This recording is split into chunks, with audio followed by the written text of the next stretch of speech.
So thanks for your time tonight. Let's just talk about how we actually got here. I imagine that this debt was not accrued in the last month or so. It is correct, Kathy. This debt has been accumulating over a number of years.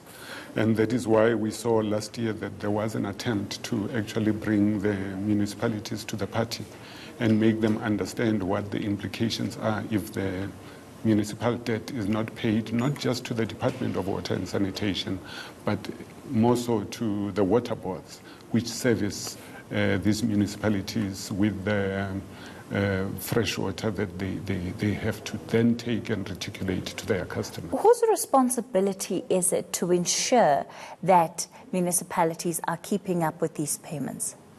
As part of the Municipal Finance Management Act, that is part of what the responsibility of any municipality is. From the municipal manager to the municipal CFO, they've got to keep up with their bills. And it's not just about water, it's also about electricity, and it's about everything else. And therefore, that is where the first responsibility lies. For the department and the water boards, it is to make sure that the municipalities are billed according to the consumption that they actually put through the system. So that is where things are. But when municipalities don't pay, and you've told us that this debt has been accruing over a number of years now, so whose responsibility from the first time that a municipality received an invoice and they did not adhere to the payment of that invoice, whose job was it to make sure that they did? It's a number of us that are involved. From the point of view of the department and obviously of the water boards, as I was saying, that it is our duty to bill the consumers, which are the municipalities. Obviously, it is upon us to follow up with the debts that are owed to us. And that is what has been happening over the years. But also we have the responsibility that we believe we need to share. For instance, with the Department of Cooperative Affairs, Department of Cooperative Governance and Traditional Affairs, to whom the municipalities are responsible directly for all their activities, to make sure that all of those municipalities actually act within the confines of the MFMA. And so, therefore, those are some of the things that we have to do. So between you and the COCTA department or the COCTA minister, there's obviously been some work that has not been done, because this 13.1 billion rand is an insurmountable amount of money, and certainly it's going to be hard for you to try and get that money now. But why did you allow the situation to come to this? I don't think it's a question of allowing it. Basically, it's a question of how then things actually got worse to where they are. And considering the fact that water, by the way, is a basic service that, according to the Constitution, you cannot take away from consumers. So that's the one part. But also merit to that is the fact that we have been, engaging in a number of actions to try and retrieve these monies. Part of that has been debt collection. Part of that has been through the Intergovernmental Relations Act, and part of that has been also through the court processes. So those have not really yielded much, and that is why ultimately what came to pass is that the issues of debts debts related to water and sanitation became part of the interministerial task team that has been looking at debts that are related to electricity and other things. And that is why our minister now is part of the IMTT on electricity and so on, but that includes water, so that within the confines of that body, we can then be able to actually put in definite moves towards ensuring some of these things. But also, considering the fact that National Treasury is also part of the IMTT. So part of what we are looking at is what do we do with some of the funding that municipalities actually receive on a continual basis, and yet they are not passing through to the debtors, or rather to the creditors, what is owed to them. And that is why we are saying it is suggested, actually even yesterday in the Portfolio Committee on Water and Sanitation, sitting jointly with the Standing Committee on Appropriations, some of the parliamentarians were saying, those grants that go to the municipalities must just be taken away and these debts be paid. But according to the PFMA, that cannot happen. It would be unconstitutional. Let's talk about the government departments and the provincial departments that owe you. Who are they?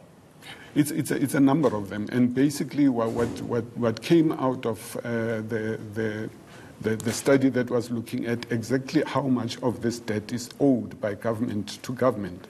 It's a very small amount of money. It's about, I think, 2%, of the total.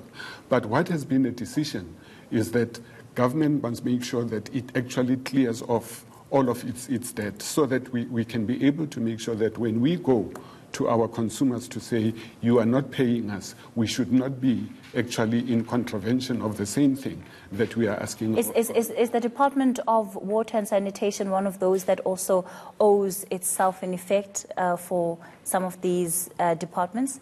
Are you among the list of departments that owe? It's something that I wouldn't be too sure of right now, because it would mean who has paid the municipality, because you must remember that as a resident of a particular municipality, we would need to pay for the services that a particular municipality pay, or rather gives us.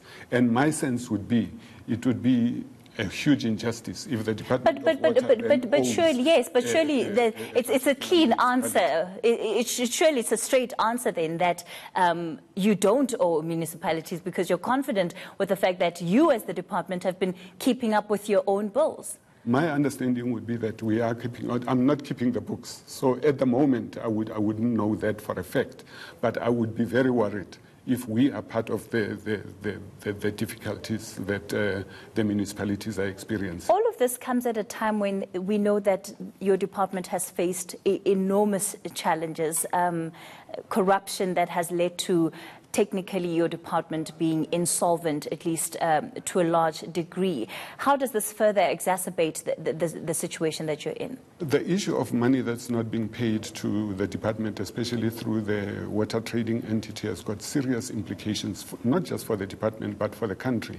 Because you must remember that the money that we collect through the process has got mainly two functions. One is to make sure that the Trans-Caledon Tunnel Authority continues to pay the debts of those loans that they have been able to get in order to make sure that we are able to develop infrastructure. But secondly, we need to use that money for the upkeep of and maintenance of the infrastructure that we are responsible for. That would be your tunnels, your dams, and so on and so forth. So that would be a huge impact on the work that we have to do. And it certainly doesn't inspire confidence when there is money that you have and that money is invested into projects such as the one that we've seen in Guyana, whose costing has just gone beyond what was initially anticipated. I mean, situations like that don't help the situation that you're in. Well, when you look at it from that point of view, it's not a good PR thing when you look at it, but it is not also a good thing to have where a project does not end at the time when it should end, or rather it doesn't achieve what it has to achieve. But I believe that with what Minister is putting in place to be able to look at that, we know that the President is very intent on seeing that project come to an end. The Minister of Finance has also indicated that there is going to be work done to be able to make sure that that project actually comes to fruition. Now, it sounds like a multiplicity of issues that the Water and Sanitation Department is facing. That was the Director of Communications, Sputnik Ratau.